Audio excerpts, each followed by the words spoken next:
Indian cinema ഇന്ന് ഏറ്റവും കൂടുതൽ കാത്തിരിക്കുന്ന മാൻ ഓഫ് മാസസ് ജൂനിയർ NTRഉം പ്രശാന്ത് നീലും ഒന്നിക്കുന്ന ബ്രഹ്മാണ്ഡ ചിത്രം ഡ്രാഗന്റെ ഏറ്റവും പുതിയ ഒഫീഷ്യൽ അപ്ഡേറ്റുകളും സോഷ്യൽ മീഡിയയിലെ ചൂടൻ ഗോസിപ്പുകളുമാണ് നമ്മൾ ഇന്ന് നോക്കാൻ പോകുന്നത്. വീഡിയോ മുഴുവനായി കാണുക. ആദ്യത്തെ പ്രധാന അപ്ഡേറ്റ് ചിത്രത്തിൻ്റെ റിലീസിനെ കുറിച്ചാണ്. വലിയ ക്യാൻവാസിൽ ഒരുങ്ങുന്ന ഈ ചിത്രം 2027 ജൂൺ 11 ലോകമെമ്പാടുമുള്ള തിയേറ്ററുകളിൽ റിലീസ് ചെയ്യുന്നത്. തെലുങ്ക്, മലയാളം, തമിഴ്, കന്നഡ, ഹിന്ദി എന്ന 5 ഭാഷകളിൽ ഒരേ സമയം ചിത്രം എത്തും. ഏകദേശം 500 മുതൽ 600 കോടി രൂപ വരെയാണ് ഇതിൻ്റെ വമ്പൻ ബഡ്ജറ്റ്. KGFഉം സലാറും പോലെ ഒരു ഫിക്ഷണൽ ലോകമല്ല പ്രശാന്ത് നീൽ ഈ തവണ ഒരുങ്ങുന്നത്.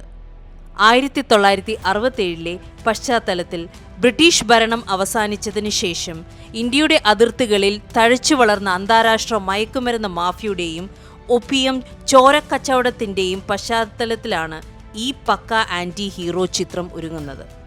ചിത്രത്തിൻ്റെ ജൂനിയർ NTR അവതരിപ്പിക്കുന്ന കഥാപാത്രത്തിൻ്റെ പേര് ലൂഗർ എന്നാണ്. ഒരു വിഖ്യാത ജർമ്മൻ തോക്കിൻ്റെ പേരാണിത്. അഫ്ഗാൻ ട്രേഡിംഗ് കമ്പനിയുടെ ചീഫ് അസാസിനായ ലൂഗർ പ്രശാന്ത് നീൽ ഇതുവരെ സൃഷ്ടിച്ചതിൽ വെച്ച് ഏറ്റവും ക്രൂരനായ ഒരു ഡാർക്ക് ആൻറ്റി ഹീറോ ക്യാരക്ടറായിരിക്കും. സാങ്കേതിക വശങ്ങളിലേക്ക് വന്നാൽ പ്രശാന്ത് നീലിൻ്റെ സ്ഥിരം ഹിറ്റ് കോംബോ തന്നെയാണ് ഇവിടെയും ഒന്നിക്കുന്നത്. സംഗീതം നിർവഹിക്കുന്ന രവി ബസ്രൂറാണ്. ക്യാമറ ചലിപ്പിക്കുന്നത് ഭൂവൻ ഗൗഡയും ആക്ഷൻ രംഗങ്ങൾ ഡിസൈൻ ചെയ്യുന്നത് പീറ്റർ ഹെയ്നും ചേതൻ ഡിസൂസയും ചേർന്നാണ്. ജൂനിയർ NTR ചിത്രത്തിലെ നായകൻ അഫ്ഗാൻ കമ്പനിയുടെ ചീഫ് അസാസിൻ ആണ് ഈ കഥാപാത്രം. ലൂഗർ എന്നതൊരു വിഖ്യാത ജർമ്മൻ തോക്കിൻ്റെ പേരാണ്. സ്വന്തം ലക്ഷ്യത്തിനു വേണ്ടി എന്തും ചെയ്യാൻ മടിക്കാത്ത പ്രശാന്ത് നീൽ ഇതുവരെ എഴുതിയതിൽ വെച്ച് ഏറ്റവും ഡാർക്കായ ഒരു ആൻറ്റി ഹീറോ വേഷമാണ് NTRൻ്റേത്. അനിൽ കപൂർ. ബോളിവുഡ് താരം അനിൽ കപൂർ ചിത്രത്തിൻ്റെ വമ്പൻ വില്ലൻ ഷെയ്ഡുകൾ എതിരാളിയായി എത്തുന്നു. ഇന്ത്യയുടെ നർക്കോട്ടിക്സ് ബ്യൂറോ ചീഫ് ആയ രാഘവ് റാത്തോഡ് എന്ന കഥാപാത്രത്തെ ആണ് അദ്ദേഹം അവതരിപ്പിക്കുന്നത്. ബിജു മേനോൻ. മലയാളി പ്രേക്ഷകർക്ക് ഏറെ ആവേശം നൽകിക്കൊണ്ട് നമ്മുടെ സ്വന്തം ബിജു മേനോൻ ചിത്രത്തിൽ ജലീൽ റഹ്മാൻ എന്ന വളരെ സുപ്രധാനമായ ഒരു മാസ് വേഷം കൈകാര്യം ചെയ്യുന്നുണ്ട്. അശുതോഷ് റാണ. മറ്റൊരു ശക്തമായ കഥാപാത്രവുമായി ബോളിവുഡ് നടൻ അശുതോഷ് റാണയും ചിത്രത്തിലുണ്ട്. മറ്റു താരങ്ങൾ രുക്മിണി വസന്ത്, ഖുഷ്ബു സുന്ദർ, ഗുരു സോമസുന്ദരം, രാജീവ് കനകകാല, അൻഷുമാൻ പുഷ്കർ, സിദ്ധാന്ത് ഗുപ്ത. അണിയറ പ്രവർത്തകർ.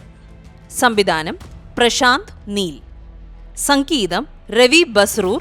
KGF സലാർ ടീം ആവർത്തിക്കുന്നത് കൊണ്ട് തന്നെ പശ്ചാത്തല സംഗീതം തിയേറ്ററുകളിൽ പിടിച്ചുലയ്ക്കുമെന്ന് ഉറപ്പാണ്. ഛായാഗ്രഹണം Bhuvan Gowda. Editing Pranav Sri Prasad. Action choreography Peter ഹെയ്നും ചേതൻ ഡിസൂസ.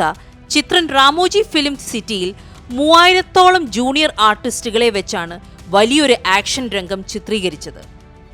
VFX രാഘവ് തമ്മറെഡ്ഡി.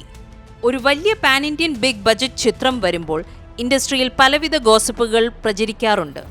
ഡ്രാഗൺ എന്ന ചിത്രത്തെക്കുറിച്ച് ഫിലിം സർക്കിളുകളിൽ കേൾക്കുന്ന ചില രസകരമായ റൂമറുകൾ നമുക്ക് നോക്കാം.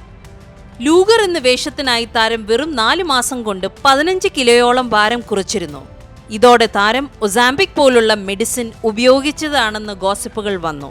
എന്നാൽ കഠിനമായ സ്വാഭാവിക ഡയറ്റിലൂടെയാണ് ഈ മാറ്റമെന്ന് ട്രെയിനർമാർ വ്യക്തമാക്കി.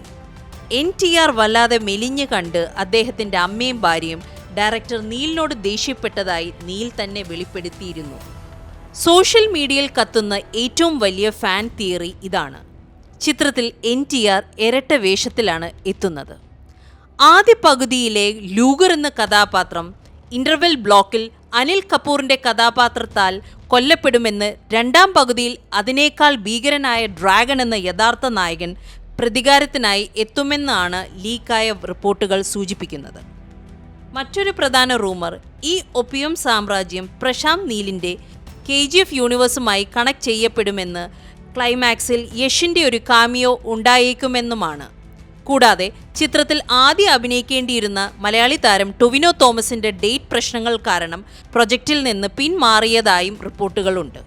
അപ്പോൾ സുഹൃത്തുക്കളെ, ബിജു മേനോനും ജൂനിയർ NTRഉം ഒന്നിക്കുന്ന പ്രശാന്ത് നീലിൻ്റെ ഈ വമ്പൻ ആക്ഷൻ ചിത്രത്തിനായി നിങ്ങൾ എത്ര പേർ കാത്തിരിക്കുന്നുണ്ട്? നിങ്ങളുടെ അഭിപ്രായങ്ങൾ താഴെ കമൻറ്റ് ചെയ്യുക. വീഡിയോ ഇഷ്ടപ്പെട്ടാൽ ലൈക്ക് ചെയ്യാനും ചാനൽ സബ്സ്ക്രൈബ് ചെയ്യാനും മറക്കരുത്. അടുത്തൊരു വമ്പൻ വീഡിയോ അപ്ഡേറ്റുമായി വീണ്ടും കാണാം. നന്ദി.